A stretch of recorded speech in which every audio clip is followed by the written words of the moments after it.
Bonjour à toutes et à tous, c'est l'heure de la valise gourmande. Et aujourd'hui, je vais vous présenter un livre de Frédéric Lasserre et Alexandre Brun, Le partage de l'eau. Alors c'est une réflexion géopolitique, car ces deux personnes sont à la fois géographes et politologues. Et cette réflexion, elle se fait autour de l'eau.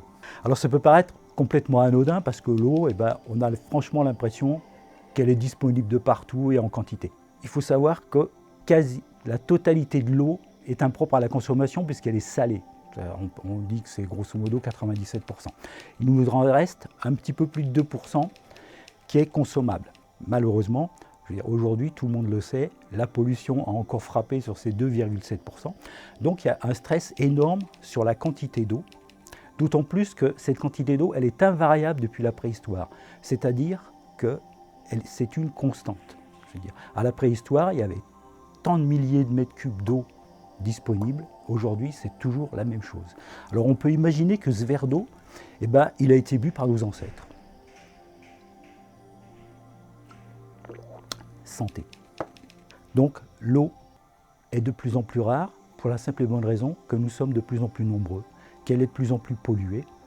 Et vous allez voir que ce livre, Le partage de l'eau, son titre ne fait pas référence à un roman noir ou à un roman policier. Et pourtant, c'est un livre qui va vous faire voir l'eau d'une manière complètement différente. Aujourd'hui, les spécialistes, ils en sont même à avoir inventé le concept de l'eau virtuelle, tellement on pense qu'elle va nous manquer dans les années à venir. Je veux dire, l'eau, ça va devenir un enjeu géopolitique majeur dans le monde. Je ne sais pas si vous avez eu l'occasion de voir, Kamala Harris, elle était dans le canyon du Colorado la semaine dernière, et elle disait que le débit du Colorado avait baissé de la hauteur de la statue de la liberté.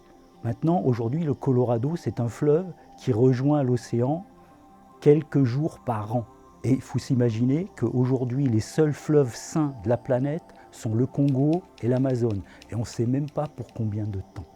Je vais partager avec vous quand même un petit paragraphe de ce livre.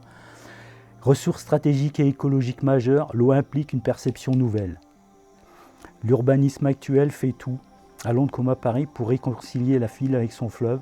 Puisse cette démarche inspirer la diplomatie des États contraints à partager cet indispensable bien commun.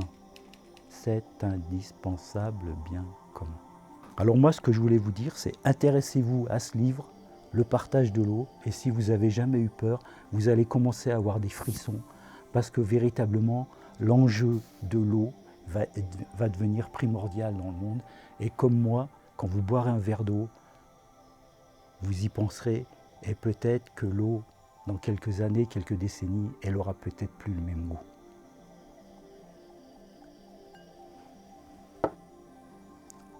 Alors, merci de m'avoir écouté. Pour en savoir un peu plus, vous pouvez toujours suivre les informations.